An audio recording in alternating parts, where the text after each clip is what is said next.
Right, welcome to those who are joining us on the internet to another class, the Sale Persian Bible class. You're very welcome and we hope you enjoy it. خیر مقدم میگیم به کسایی که از همین الان ملحق شدن و از طریق ویدیو و امیدواریم که استفاده کنید از کلاس و لذت ببرید. We have been doing stuff on Jesus in the New Testament, but today we're going to go back to the Old Testament and start the book of Exodus.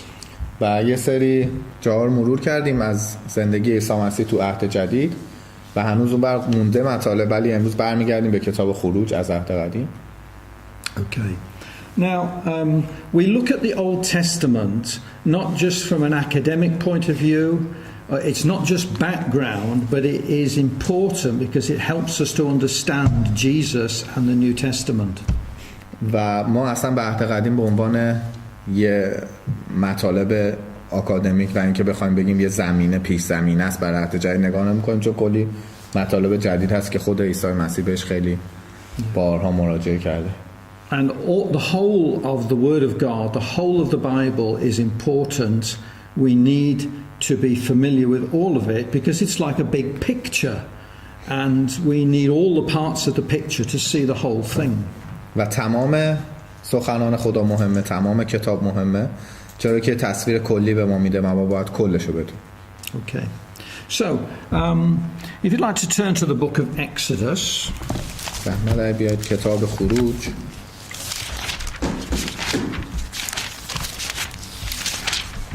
Now, Exodus is a Greek word and it simply means going out. و اکسدس یک کلمه یونانیه و به خیلی سادگی معنیش این میشه که به معنی بیرون رفتن، خارج شدن. And basically, it's called Exodus because the big incident in this book is the Israelites leaving slavery in Egypt, going through the wilderness to the promised land. و به این دلیل این اسم روش گذاشتن که بزرگترین اتفاقی تو این کتاب، اتفاق اصلی این کتاب، خروج اسرائیلیان بنی اسرائیل که رها کردن بردگی و از مصر و از طریق بیابان و صحرا راهی اسرائیل شده. Okay, now the whole of the coming out of Egypt and the wilderness, the promised land, this is like a parable of salvation about how we can escape from sin and death through Jesus and attain to the kingdom of God. و تمام این راهی که رفتن و خروج اونها از بردگی و اسارت مصر دقیقاً یه به موازات همین میشه گفت، مشابه همینه که ما از مرگ چجوری نجات پیدا میکنیم و میتونیم از گناه به سمت عیسی مسیح پناه ببریم. همونطور که اونا رها شدن از طریق موسی، ما هم از طریق عیسی مسیح میتونیم از مرگ و گناه پناه ببریم. Okay, now when we looked at Genesis, we looked at Abraham and Abraham's descendants, that's Isaac and Jacob and the 12 sons of Jacob, and they became a tribe. And they numbered about 70 people. و تو کتاب پیدایش راجع به این خوندیم که راجع به ابراهیم خوندیم، اسحاق و یعقوب و 12 تا قبیله‌ای که قومی که از یعقوب به وجود اومدن و اینکه 70 نفری که اسمشون اومد. And you remember that at the end of that story, Joseph is sold into Egypt as a slave by his brothers and becomes like sort of prime minister of Egypt and a very important man. و یادتون باشه داستان یوسف آخرش به اینجا یه جایش به اینجا ختم شد که فروختنش، برادراش به عنوان برده و اومد و بعد از گذشت یه سری بالا پایینا و فراز نشیبا اومد به نفر دوم مصر، تقریبا به عزیز مصر تبدیل شد. And because of the famine in the land of Canaan, all of Jacob and his family are brought into Egypt to be with Joseph, and in a sense Joseph saves them from starvation. و به علت قحطی که در اون زمان در کنعان وجود داشت، تمام خانواده یوسف که همون خانواده یعقوب میشد به همراه 11 تا برادرش و کل خانوادهشون به مصر آورده شدن تا حفظ بشن توسط یوسف از گرسنگی. Okay, so 70 people come into Egypt and settle there. They are Abraham's tribe, Jacob's tribe, I suppose. And they stay in Egypt for about 400 years. And during that time, they become a nation. و خانواده یوسف که از کنعان به مصر اومدن به سمت یوسف 70 نفر بودن یادتون باشه که این 70 نفر در مصر موندن حدود 400 سال و قبیله و قوم یعقوب رو تشکیل دادن که همون بنی اسرائیلیان میشه چون یعقوب همون اسرائیل و شدن یه ملت و قوم همون اسرائیلیان. Now this was not an accident. This was part of the purpose of God because God wanted to make his own nation a special people, his holy nation, so he could teach them his ways. و اصلا این اتفاق تصادفی نبوده چون خدا دنبال این بوده که قومش رو تشکیل بده، قوم مقدسش و هم مردمانش رو که خوندیم همون اسرائیلیان و به خاطر هم بهشون راهو نشون داد، خدا نشون داد. Okay, now this was the purpose of God, and if we come back to Genesis chapter 15, we'll find that God had already told Abraham this was going to happen. و پس این نقشه خدا بوده، اتفاقی نبوده و اگر به پیدایش باب 15 بیایم می‌بینیم که خدا قبلا اینو به ابراهیم گفته بود که میان نسلت با 400 سال توی سرزمین میمونن به حساب. So Genesis chapter 15, and we're just going to read 3 verses from verse 13 to verse 16. آیه 13 تا 16. حالا یه جا شروع کنید مرتب همه هم بخونید.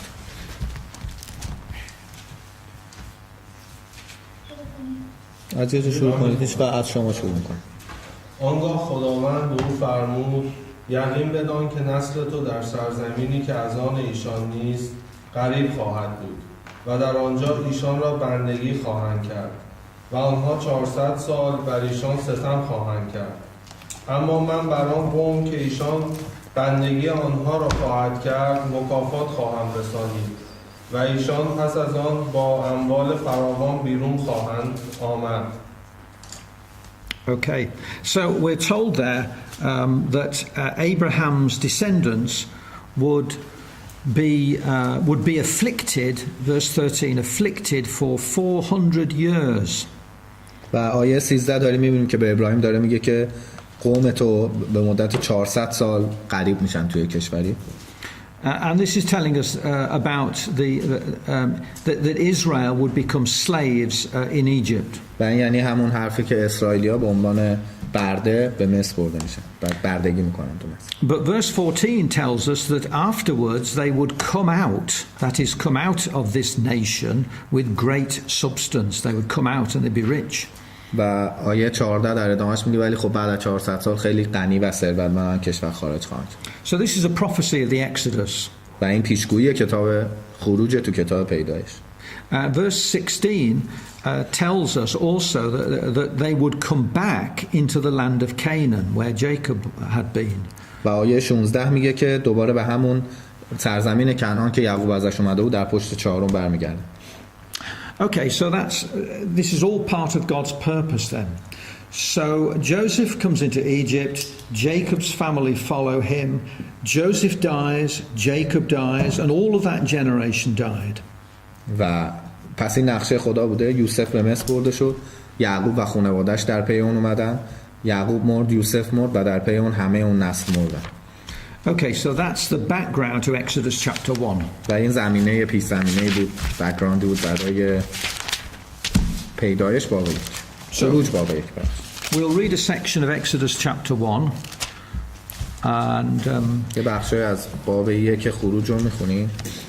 Now what I'm going to do this afternoon is I'm going to really look at the first 3 chapters of Exodus, but we're not going to read it all because that would take too long. کاری که قرار بکنیم رو 3 تا باب ابتدایی خروج 1 2 3 مانور میده و همه رو نمیخونیم چون زمان میگیره. But if you want to read at home Exodus 1, 2 and 3 and further if you want, then that will be good homework. و اگه میگه خودتون میخواد در خودتون مطالعه داشته باشید خروج 1 2 3 و اگه البته وقت داشته باشید ادامش. Right, let's read the first 14 verses, shall we? باب 1 14 آیه اول. هر کسی 3 تا آیه بخونه ممنون میشه.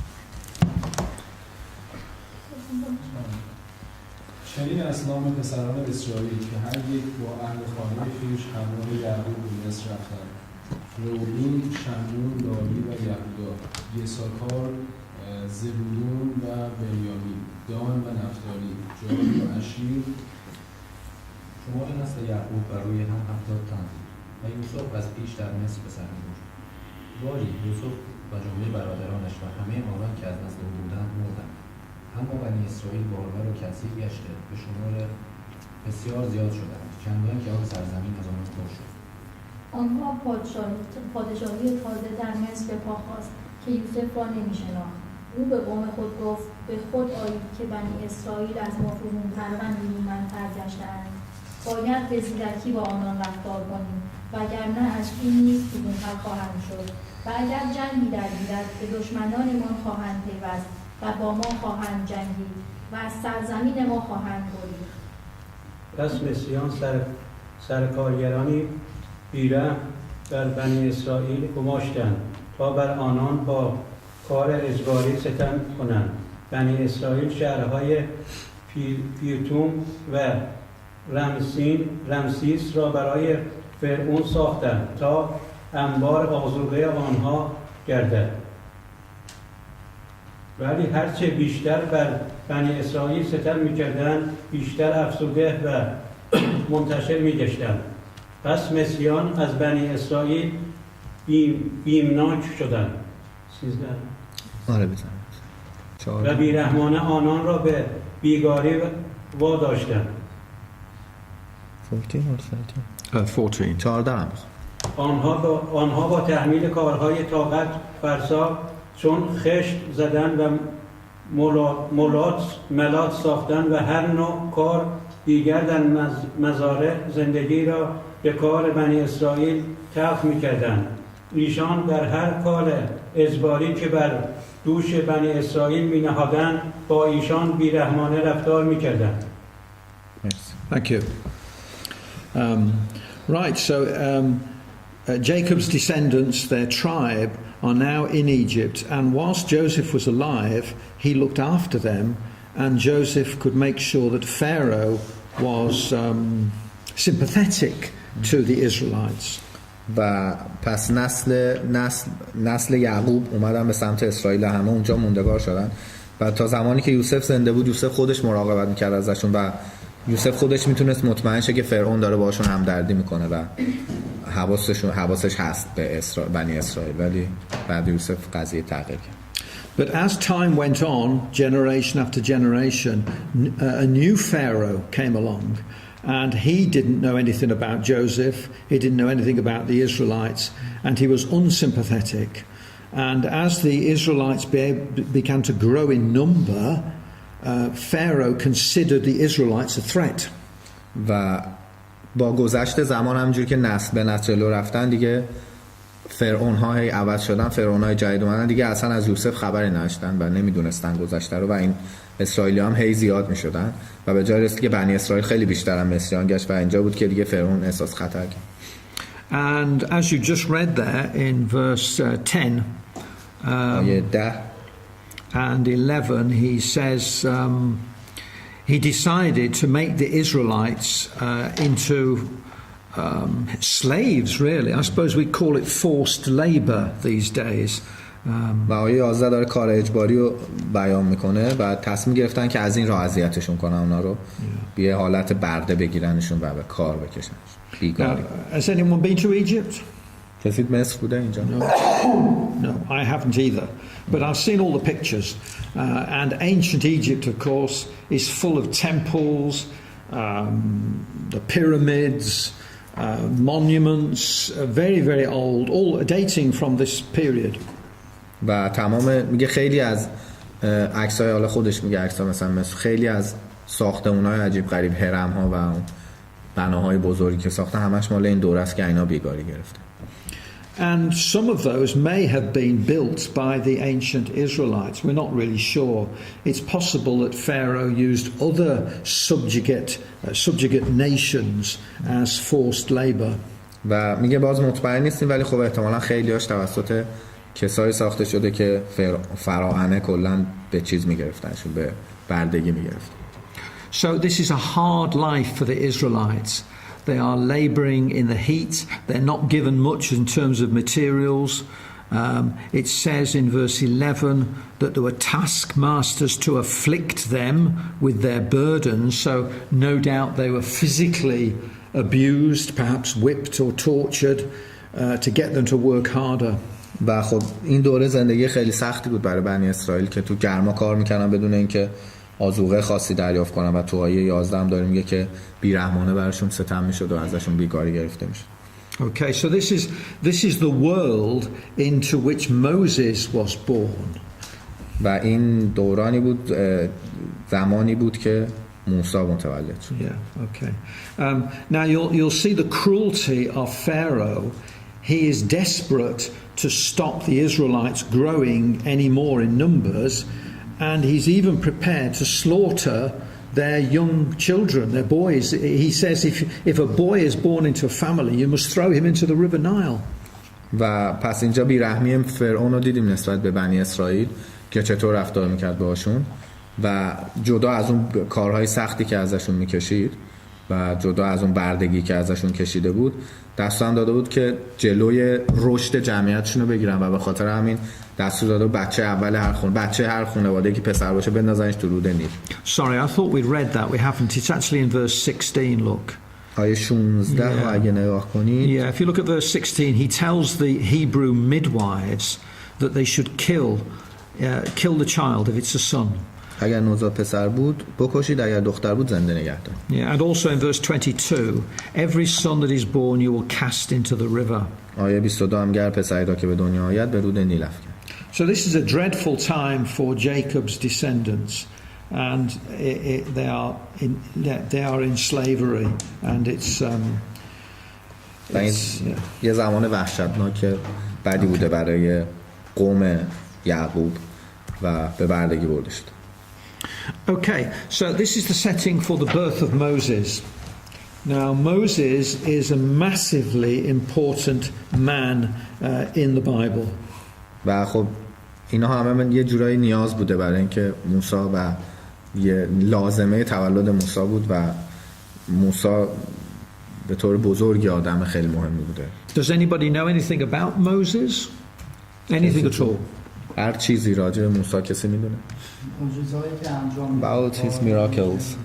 Miracles, yeah, that's it. Jews saviors. The Savior, yeah, the liberator, the deliverer of the Jews. Yeah. Yes, he was. He grew up in a pharaoh. Right, he grew up in The Pharaoh's Pharaoh's house. house. Now, that's a good point, Yeah. and we'll come to that now. Moses is born as a boy, obviously, and therefore he was likely to be thrown into the river and drowned. But his mother decided that she would try to save him, and she put him in. Does anybody know? Oh God, you better translate that bit. و موسی خب به عنوان یه پسر خب قطعا متولد شد و طبق دستور قرار بود که بمیره، باید میمرد ولی مادرش تصمیم گرفت نجاتش بده.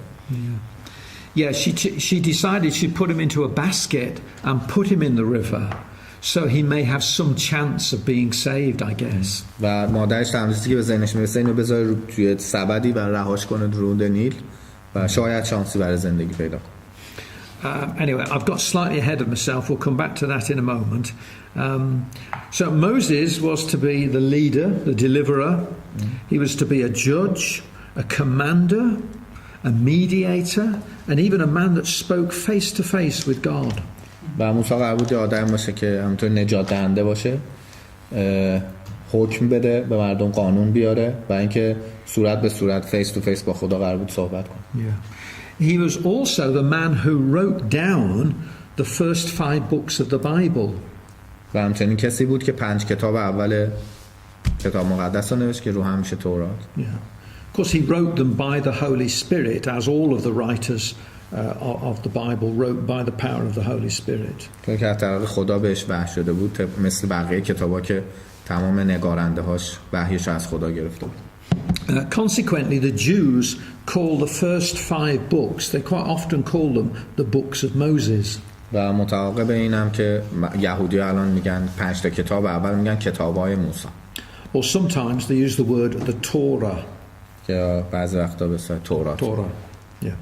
Okay, so Moses is going to be a very important man, and he, even to this day, Moses is very much revered by the Jews. Revered. Not quite worship. Venerate. Big respect. Yeah. و خب قرار بودش که موسی یه شخص خیلی مهمی تبدیل شه و همین الانش هم تا همین الان هم به عنوان انسان خیلی مهم و خیلی محترمه برای یهودیان. But Moses is a lovely man because even though he was so important in the purpose of God and God put so much power in his hand, nevertheless he was a very humble and a very meek man.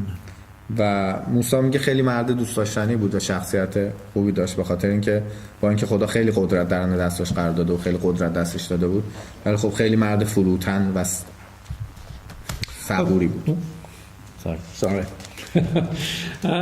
Now, Moses' parents, you don't need to remember their names. Their names were Jochebed was his mother and Amram was his father. And they were Levites of the tribe of Levi. و از لاویه از نسل لاویه موسی و اسم پدر مادرش هم گفت که نمیتونم نمیدونم Sean, look at it. اینا اینجا نمیدونم چی نوشته. Chapter 6. موسی عمران. Yes, chapter 6 verse 20. The name of his parents. Yeah. Sorry, I should have taken you there. 6 verse 20. Amram.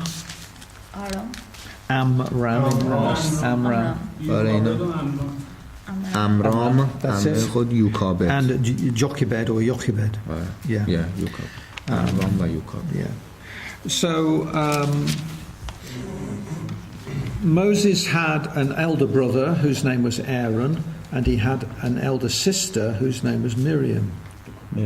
Miriam and Aaron. Yeah. و هارون هم که برادر بزرگش بود و مریم هم برادر خواهر بزرگش. Yeah.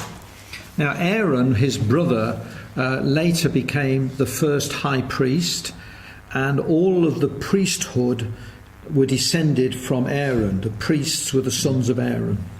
و برادر بزرگش هارون میشه اولین کشیش یا یک کلمه که براش استفاده میکنیم برای پریست. کاهن اعظم میشه و کاهن ارشد اولین و تمام نسل کاهنا از هارون میاد. And in fact, later on, the whole of the tribe of Levi, God took them as helpers for the tabernacle and the temple. So the Levites were like the religious tribe. و کلاً نسل لاوی از این به بعد که بعدی کتاب لاویانو داریم، نسل لاوی کلاً انسانایی میشن که همشون مسئول کارهای مذهبی هن و مسئول خیمه و قربانی و کارهای کشیشا میکنن. کلا همه نسل اونا مرتبط به این قضیه میشن. Okay, I'm going to cut a little now. So let's move back to Moses now is in the basket floating along the river, and he is spotted by Pharaoh's daughter. و حالا یه ذره رفته بود جلو دوباره برمیگرده سر داستان اینکه شناور سبد موسی روی رودخونه نیل که ناگهان مورد توجه فرعون قرار میگیره. I think Pharaoh's daughter used to come down to the river Nile with her maidens, and maybe she used to wash there, I don't know. So one of her maidens probably saw it floating past.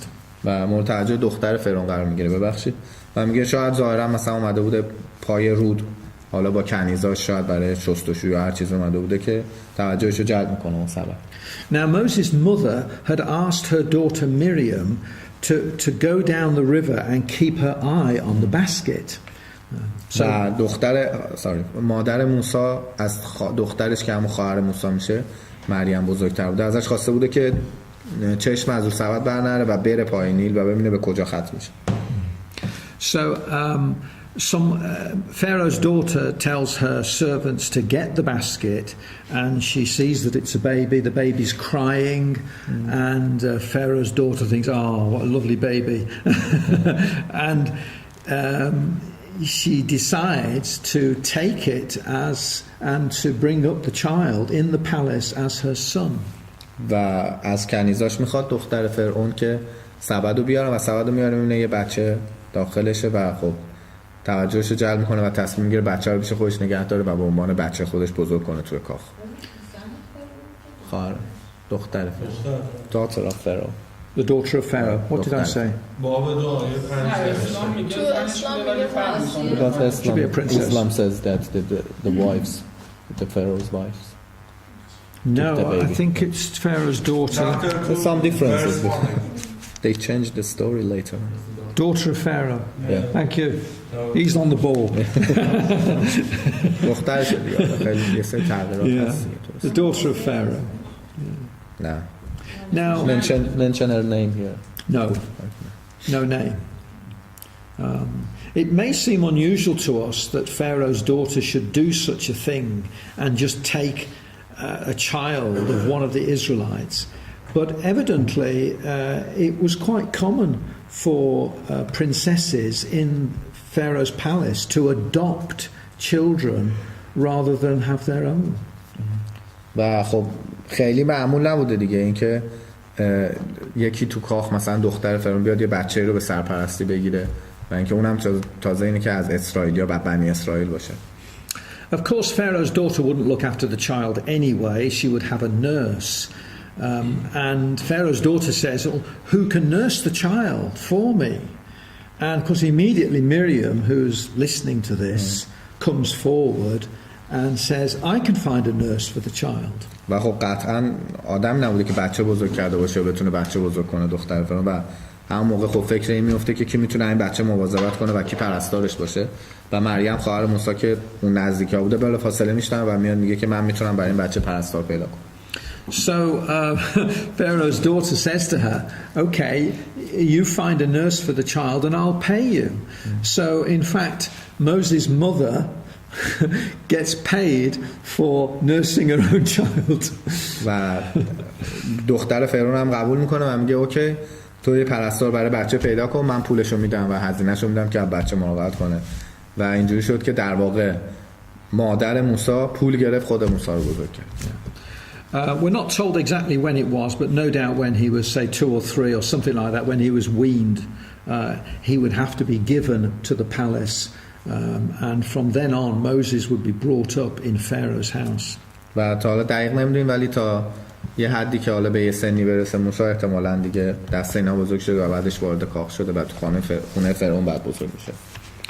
So it's come to keep a marker in Exodus, and if you come to جا نگه دارید خروج رو Hebrews chapter 11. 1582 عبرانیان باب 11. We really don't know much about, well, we don't know anything about his childhood or his early manhood. 1580.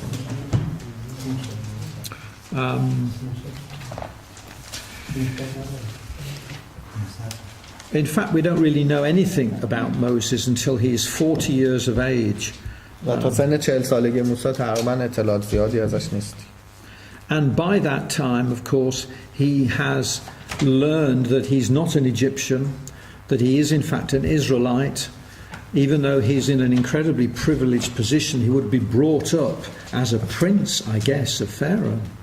و خب بالاخره تا اون زمان دیگه بالاخره موسی متوجه بوده که مصری نیست و بنی اسرائیلیه و بالاخره مفتخر بوده که تو کاخ موسی تو کاخ فرعون بزرگ شد. So as he grew up and realized who he was, that he was actually an Israelite, how do you think he would feel and what decision did he have to make?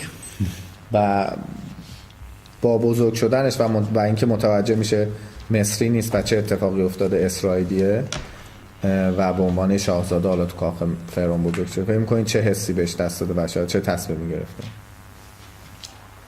What do you think? to save the Israelites. Yeah, he would feel sympathetic, wouldn't he? همدردی، احساس همدردی داشته Yes. با اسرائیل. But he would know that if he tried to do that, he would risk the anger of Pharaoh. ولی خب این هم میدونسته که این کار کنه احتمالاً ریسک خشم فرعون هم جلوش. Yeah. Now remember, Egypt is the most powerful nation in the world, and Pharaoh is treated like a god. و یادمون باید باشه که مصر اون زمان قدرتمندترین قوم روی زمین بوده و خب فرعون مثل خدا پرستیده میشده. In those days, nobody messed with Pharaoh. What he said happened. He was, king of kings. و اون شاه شاهان بوده دیگه، هر چیزی هم که میگفته انجام میشد. So Moses had a very difficult decision to make. His conscience told him that he shouldn't enjoy the luxury of this palace. He should be with his brethren, the Hebrews, and trying to help them. و خب موسی خیلی شرایط سختی داشته و نمیتونست ریسک کنه. اینورم به وجدانش بهش میگفته که نباید محو این زیبایی ها و جلال این کاخ بشه و بعد به فکر برادرای اسرائیلیش باشه. Now what I've given you there is sort of like a humanitarian motive, but there was more importantly there was a religious motive, because Moses knew the promises to Abraham. He knew that God had said that he would deliver them. Moses has a choice to stay in the palace and enjoy the luxuries of being a prince, or to join his brethren in slavery and work with God for their deliverance. و موسی میتونست انتخاب کنه که بمونه تو شکوه اون کاخ بمونه یا اینکه به عنوان یه برده ملحق بشه به برادرای اسرائیلیش. اما خب چیزی که از این انگیزه انسانی شو باید بذاریم کنار و یه انگیزه روحانی این وسط سر کار بوده، چون موسی قطعا خبر داشته از حرفایی که به ابراهیم زده شده بوده و قول چیزی که خدا گفته بوده که قراره یه روزی آزاد بشن. Right, Hebrews chapter 11. عبرانیان باب 11. Yeah, and we'll read verse 23 to 27. 23 تا 27.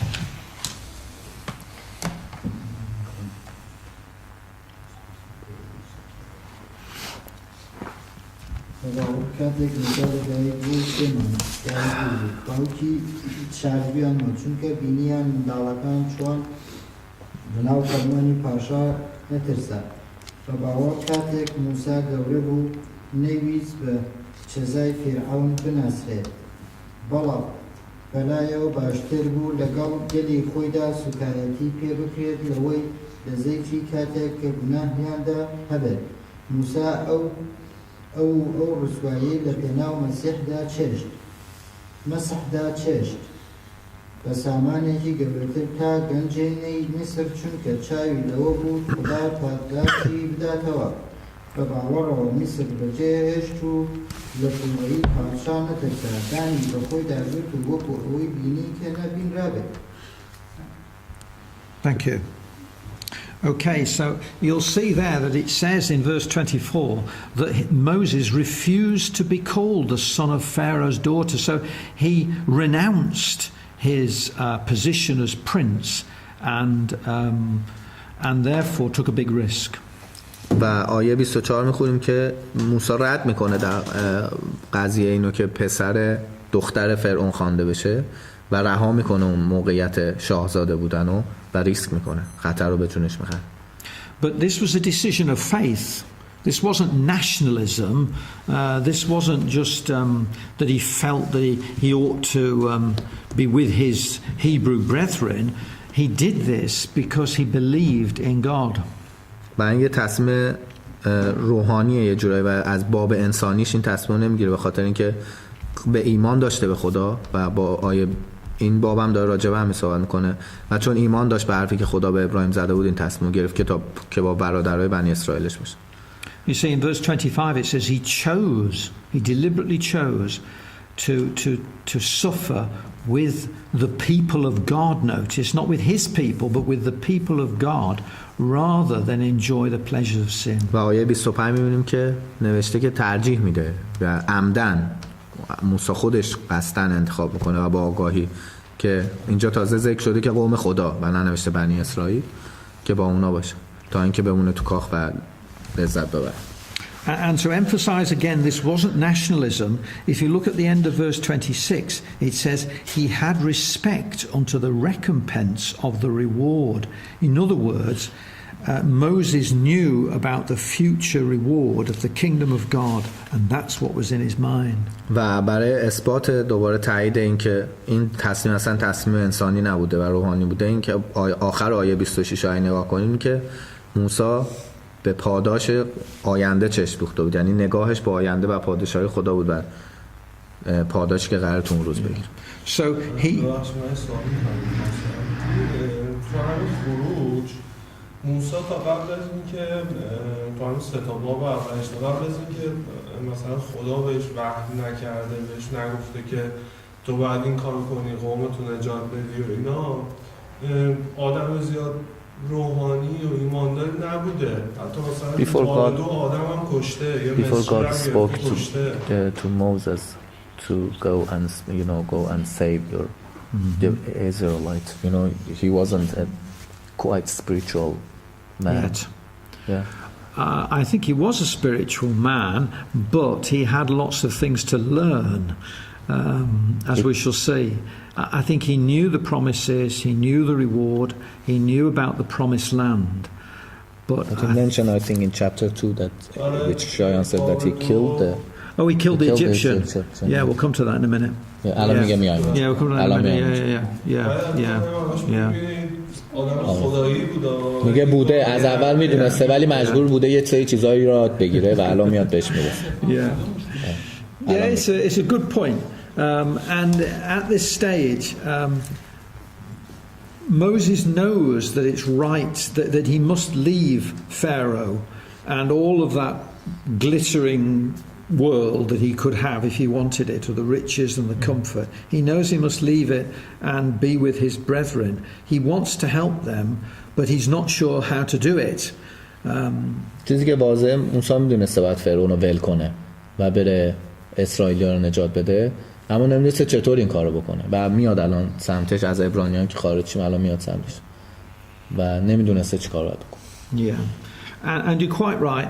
In Exodus chapter 2, it says that Moses went to see his brethren and their slavery and their burdens and their mistreatment, and he was moved with anger when he saw what the Egyptians were doing, and he actually murdered when he saw one of the guards whipping one of the Hebrews.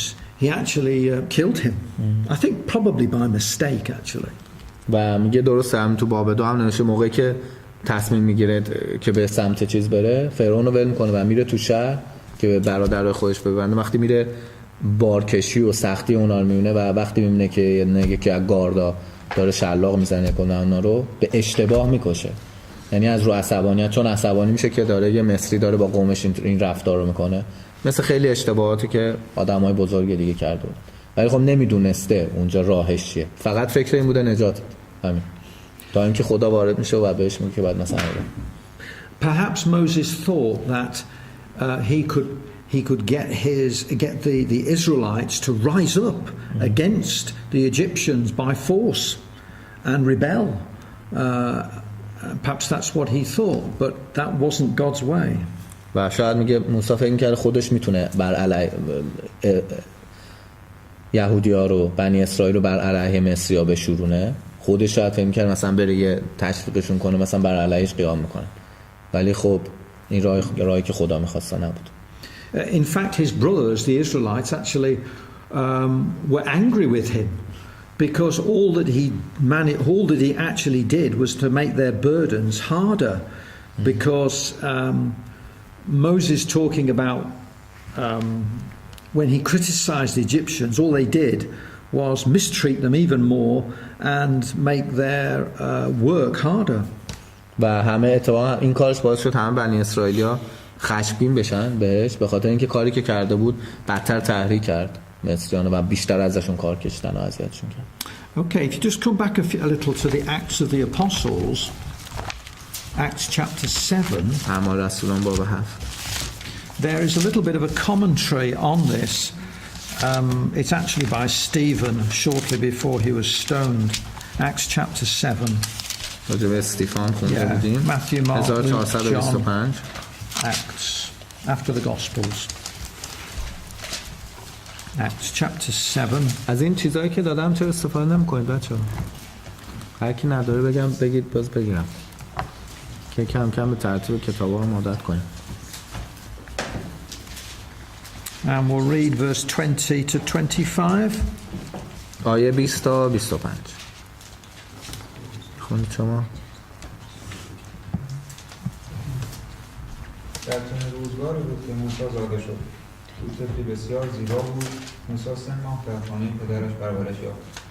چون بیرون رهایش کردند، دختر فرعون او را برگرفت و همچون فرزند خود بزرگ کرد. بدین سان موسی به جمیع حکومت مصریان فرهیخته گشت و در گفتار و کردار توانا شد. چون 40 ساله شد، چنین اندیشید که به وضع برادران اسرائیلی خود رسیدگی کند. وقتی دید مردی مصری به یکی از آنان ظلم می‌کند، به حمایتش برخاست و با کشتن آن مصری داد آن مظلوم را ستاند. موسی گمان می‌کرد برادرانش در خواهند یافت که خدا می‌خواهد به دست او ایشان را نجات بخشد، اما در نیافتند. 25? 25, yeah. Yes. Yeah. Okay, thank you. So Moses tries to do something to help his way, and it all goes wrong. And in fact, people knew about the murder, and Moses is fearful. He fears for his life, and he has to flee, and he has to run away from Egypt. پس موسی تصمیم گرفت کمک کنه، اما به راه خودش که اشتباه بود و اشتباه مرتکب شد و همه متوجه اون قتل شدن و موسی ترسید، از جون خودش ترسید، مجبور شد از مصر فرار کنه. And I suppose there is a lesson for us here. It shows us that we don't always know the best way of going about things, and we should pray to God, and we should find out what God wants us to do, not what we feel we should do. و این درسش بر ما اینجا اینه که ما همیشه راه درست رو نمیدونیم و بهتره با دعا و خواستن از خدا بگیم که راه درست رو نشون بده و فکر نکنیم چیزی که احساس میکنیم درسته همیشه. همه کشتن این نقشه خدا نبوده برای اینکه موسی بره. But maybe the murdering maybe would be the plan of God. No, I don't think so. I don't think he should have done that. Because God was going to use his power to deliver the Israelites from Egypt. He didn't need Moses to go and kill خدا به موسی احتیاج نداشته که بگه برو یه نفر رو بکش. خدا قدرت خودش خواست استفاده کنه که اونا رو خارج کنه. جز همون داستانایی بوده که باید اتفاق میافتاده ولی با اشتباه خودش بوده و نمیتونیم مقصر کسی دیگر رو. In fact, Moses needed to learn not to be a great warrior or a brave man. He needed to learn how to shepherd sheep so that he could learn how to look after God's people as a shepherd. و شاید این باید موسی میدونسته که نیازی نیست بره یاد بگیره چجوری جنگجو یا جنگاور بشه. یعنی بهتره که بره یاد بگیره چجوری چوپان بشه تا بتونه مردم یا همون گوسفندان خدا رو هدایت کنه. Okay, back to Exodus chapter 3. How are we doing for time? باب 3.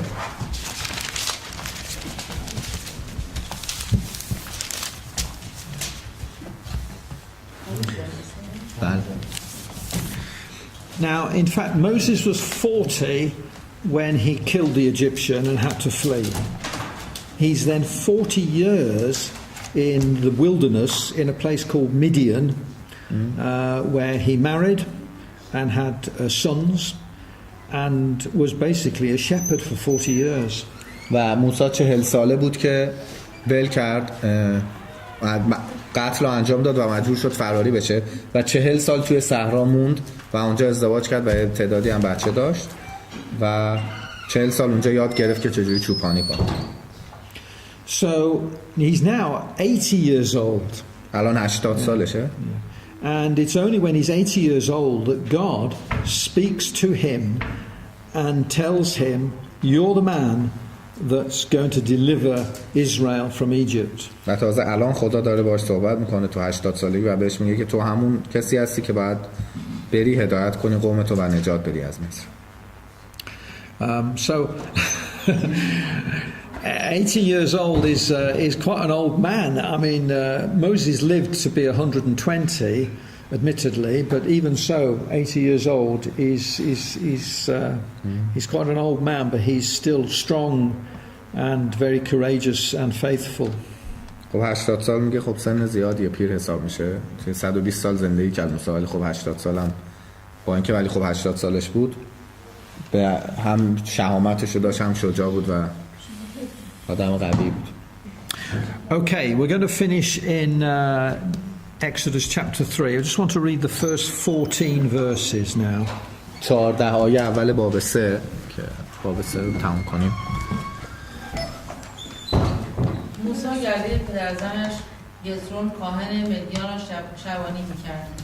روزی گله را با آن سوی صحرا برد و به هوری که کوه خدا باشد رسید. در آنجا فرشته خداوند از درون بته‌ای در شعله آتش بر او ظاهر شد. موسی دید که بت شعله‌ور است ولی نمی‌سوزد. پس با خود اندیشید بدان سو می‌شوم تا این امر شگفت را بنگرم و ببینم بت چرا نمی‌سوزد.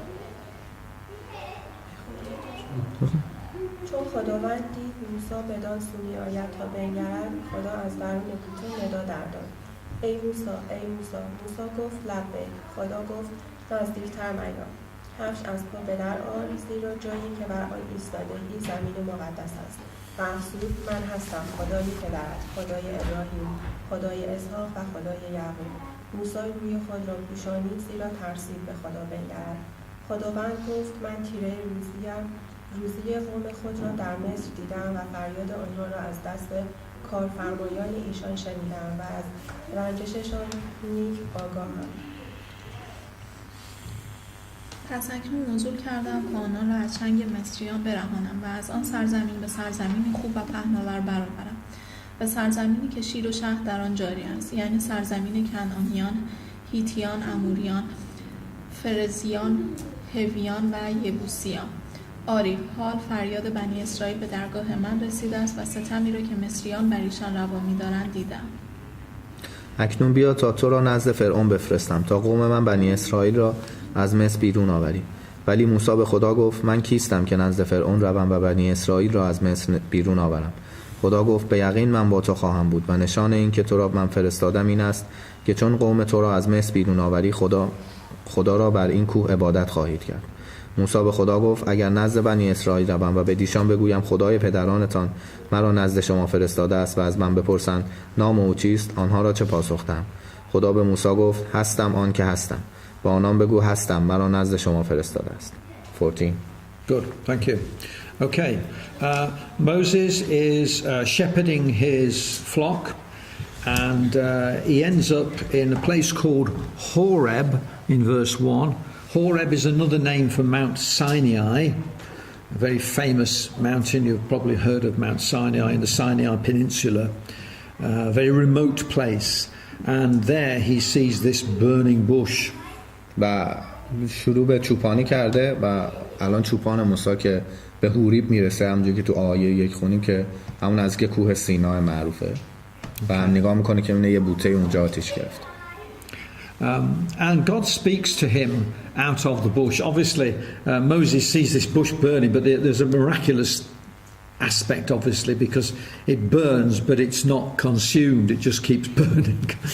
و خدا شروع میکنه صحبت کردن با موسی اینجا، چون اصلا اتفاق عجیب بوده، چون موسی میدیده که آتیش میگیره بوته ولی چیزی از بوته کم نمیشه و مصرف نمیشه در اصل.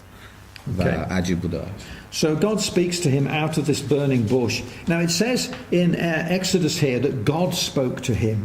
We won't look at it now, but if you want to look at it later, if you look in Acts chapter 7 again, it actually says that an angel spoke to him out of the bush. و اگه رومیان باب 7 نگاه کنید اینجا داریم که خدا با موسی صحبت کرد. اگه رومیان باب 7 نگاه کنید که از قول شاگردان نوشته میگه فرشته با موسی صحبت کرد از خارج بوته. Now, this is something you need to understand, that quite often when it says God, in the Old Testament, when he speaks to people, like speaking to Moses, often, well, nearly always, it's never God himself, it's always the angel of the Lord, but he takes on God's name, he represents God. و اینو در خاطر داشته باشید که در عهد قدیم هر موقع میگه مثل اینجایی که میگه خدا با موسی صحبت کرد، منظورش خدا از طریق یه فرشته صحبت کرده و خدا خودش مستقیم با کسی صحبت نمیکنه، چون فرشته هم بیانگر نمایانگر خداه، از کلمه خدا استفاده شده. Okay, that's just a little aside. Okay, so God speaks to Moses and says, I am the God of Abraham, Isaac and Jacob. I'm the God of your fathers, and I'm going to deliver the Israelites. I've seen their afflictions, I've seen the dreadful life they're living, and I'm going to deliver them from Egypt and take them to Canaan. و خدا اینجا با موسی صحبت میکنه و میگه که من خدای پدرات ابراهیم و اسحاق و یعقوبم و تیر روزی و بدبختی سختی قوم خودم رو دیدم و تصمیم دارم که اونا نجات بدم و برشون گردانم بکنم. Okay. And God says, I'm going to send you to Pharaoh and you're going to bring out my people out of Egypt. و خدا موسی میگه قراره تو رو بفرستم به سمت فرعون و تو بری اونا رو نجات بدی بیاری. And what was Moses' reaction? و عکس العمل موسی چی بود؟ گفت من آماده این کار نیستم. کس دیگه رو انتخاب کن برای این کار. You're afraid and you know he said to God, I'm not ready to do that. Yeah, he said I don't want the job. Choose another one. Choose somebody else. Remember, Moses was in danger of being arrested and imprisoned, maybe even executed for the murder of the Egyptian guard. و شاید هنوز میترسیدن اینکه متهم بشه و اینکه تبعات اون قتل رو هنوز در نظر گرفته بود. And Pharaoh was, you know, nobody contradicted Pharaoh. So this is mission impossible. و در واقع فرعون هم قضیه فرعون هم بودی، کسی نمیتونه جلوی فرعون در بیاد و یه جوری عملیات غیر ممکن بود. So God is asking Moses to do a very hard thing, but he says to him, don't worry, I will be with you. I think it says that somewhere. و خدا پس از موسی کار خیلی خیلی سخت میخواد، ولی خب خودش هم اونجا تاکید میکنه به موسی که نگران نباش، من با تو خواهم بود. Where does it say I'll be with you? Verse 12. Certainly I will be with thee. So آیه 12. Yeah. خدا به یقین میگه به یقین من با تو خواهم بود. And we're going to draw it to a close here, but really the scene is now set for a great contest now.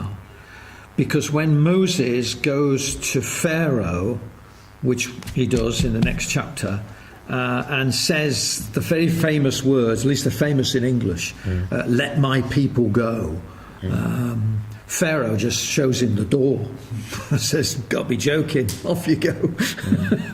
Takes no notice of him. و وقتی تو باب بعدش میخونیم، حالا الان که قرار تمام کنه، ولی تو باب بعد میخونیم که وقتی موسی میره و به اون جمله معروف فرعون میگه که بذار قوم من برن، و موسی خب میخنده بهش فرعون و میگه در واقع برو. And so we end up with really now in the next few chapters a contest between Moses and Pharaoh, or more particularly between the God of Moses, the God of Israel, and the gods of Egypt. و در واقع تو چند تا باب بعدی میخونیم که این تقابل بین موسی و فرعون یه جوری به تقابل بین خدای موسی و خدای فرعون، خدای مصر. And in fact, God has done it deliberately this way, because God says, I'm going to show my power in the earth. I'm going to show Pharaoh, he thinks that he's the most powerful man in the world. I'm going to show him that he must humble himself before me. و عمدن خدا از این راه این کار عملی کرد، به خاطر اینکه جدا از تقابل این دوتا خواست به موسی بفهمونه که به فرعون بفهمونه که فکر نکنه که قوی ترین آدم رو زمینه، و عمدن از این راه یه تقابل خداگونه هم درست کرد تا فرعون یاد بگیره که خودش رو جلوی خدا فروتن کنه. And in fact Pharaoh is such a stubborn and proud man that it takes almost the destruction of his people and the destruction of Egypt, even the destruction of his firstborn son, before he will give way, before he will submit. و خب فرعون یه آدم لجوج و قد و مغروری بوده که خب خودش هم باعث شد که کلی تباهی برای بنی اسرائیل به وجود اومد و کلی تباهی برای نخستادهای بچهای پسری که به وجود اومد. Now in this way, as we shall see on Tuesday we'll do the Exodus and the Passover. So we'll see that in fact the whole of this incident becomes a parable, and Pharaoh becomes a symbol of mankind in his pride and arrogance, and God is going to humble him and redeem his people out of the world like us through Christ into his kingdom. و هفته بعد راجع به این میخواد صحبت کنه، ادامه میدیم خروجو که میریم تو عید پسح صحبت میکنه و اتفاقی که تو پساور افتاد که چجوری مصریان نابود شدن. ولی خب مهم تو دل این داستان اون موازات و پارالیه که بین این داستان و این قضیه وجود داره که یه جورایی این دقیقا موازه اینه که خدا چجوری همونطوری که به فرعون خواست یاد بده که چجوری فروتن باشه جلوی خدا، و این تو دلش این داستان داره که چجوری ما هم از طریق عیسی مسیح میتونیم نجات پیدا کنیم، همونطوری که بنی اسرائیل از طریق موسی نجات پیدا کرد. So Pharaoh in a sense becomes a symbol of sin and death, which God is going to conquer, and he's going to do it through Moses, who becomes a symbol of Jesus Christ, and the promised land becomes a symbol of the kingdom of God. و در واقع تو این داستان فرعون سمبل گناه و مرگ و موسی سمبل عیسی و قراره که ما از طریق همونطوری که مصریان از طریق موسی نجات پیدا کردن، ما هم از طریق عیسی مسیح بر مرگ غلبه میکنیم و نجات پیدا میکنیم و اون سرزمین هم که قراره ازشون خارج بشن و به سرزمین بعده برسن سمبل همون پادشاهی خدا، همونطوری که بنی اسرائیل توسط موسی از دست فرعون نجات پیدا کردن و به سرزمینشون رسیدن، ما هم توسط عیسی از مرگ نجات پیدا میکنیم و به پادشاهی خدا میرسیم. دو تا دقیقاً موازی هم. Okay. And we'll look at a lot of the symbology around the Passover on Tuesday, God willing. و سه‌شنبه راجع به پساور و عید پسح صحبت می‌کنیم و کلی سمبل گرایی توش داره. کلی. Right, a very last thing now in verse 14, chapter 3 verse 14. آخریش آیه 14 باب 3 God tells us his name, and it's possible that the children of Israel, because they'd lived in Egypt for so long and perhaps taken on the gods of Egypt, had actually forgotten the name of their own God. و خدا این طریق استفاده کرد به خاطر اینکه ممکنه به علت اون زمان زیادی که بنی اسرائیل برای خدای مصر کار کرده بودن و ممکنه اسم خدای خودشون رو فراموش کرده باشه. Now, I don't know how it's translated in the Farsi Bible, but in verse 14 in English, it uses the word, God says his name is I am that I am. Who that I am. Is it translated like that in Farsi? Yes, okay. That's which is a very strange name, isn't it? Just call yourself I am. Some Hebrew scholars think that actually it should be I will be in the future tense. But even that's very strange. و هر دوتاش درسته. بعضی از چیزهای عبرانی نوشتن که به آینده ترجمه کردم، خواهم بود همان که باید باشم، و بعضی همون لورد و اونجوری معنی میکنن. Personally, I think that it probably is both. It's I am and I will be. And when you think about it, it's like a statement of God's very existence. I am. And also that he's a God of purpose. When he says I will be, means that he has a purpose and he's always been there. He always will be. He's the great... و در هر دو صورت به هر حال جمله خیلی قویه و اینکه یه مفهومه برای اینکه جمله است برای اینکه مفهومی رو برسونه که اگه حالش رو استفاده کنی من هستم داره از وجود قوی خدا صحبت میکنه. اگه آیندهش هم استفاده کنیم داره میرسونه که خدا یه نقشه‌ای داره و خواهد بود در اون نقشه. Now the Hebrew for this word here, I don't know whether you've heard the Hebrew word. The Hebrew word is spoken something like Yahweh. Yeah. و این همون معنی کلمه یهوه است که وقتی میگیم خدا معنی یهوه میشه کسی هستم که باید باشه. هستم که همون که and Yahweh is just one of God's names. It's his covenant name and perhaps the most important name, but God has another 3 or 4 names as well as this. و این یکی از اسمای عبری خداونده که 3-4 تا دیگه اسم دیگه داره که بعداً حالا اگه روزی شد بررسی می‌کنیم. And I should mention that some Christadelphians actually use the name Yahweh when they read the Old Testament.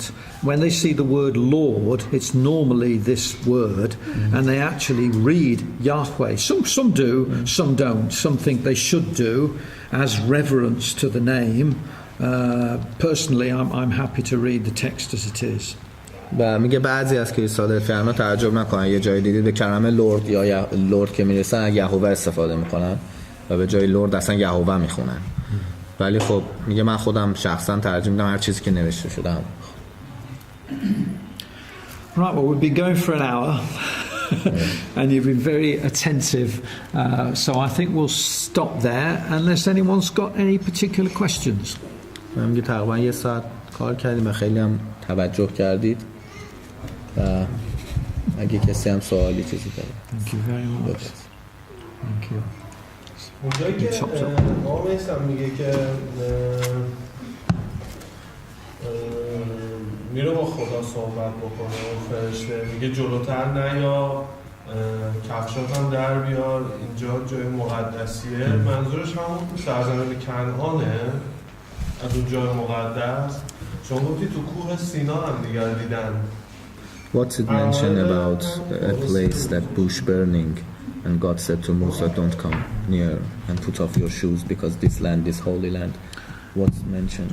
Refer to which land? Is it Canaan or? I don't really think he means the land. In the English, at any rate, it just seems to say, because I'm here, God says, because I'm here, this place is holy.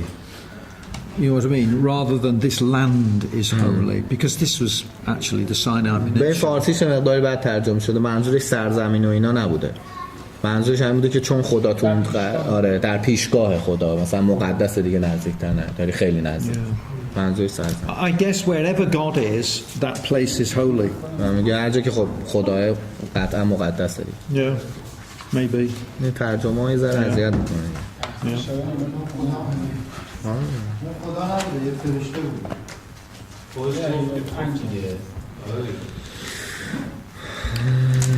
Okay. If just quiet for a minute, and I'm just going to speak to camera. Not sure how many of you have been watching this afternoon. We're going to finish now. I hope you've enjoyed the class, and the next class is on Tuesday at 8 o'clock. We should be live again, and we'll carry on with the Passover and the Exodus itself. So thank you very much for watching. If you want to see it again, there'll be a recording soon on the channel, and on the channel you can watch any of the previous classes as you wish. So God bless and thank you for watching.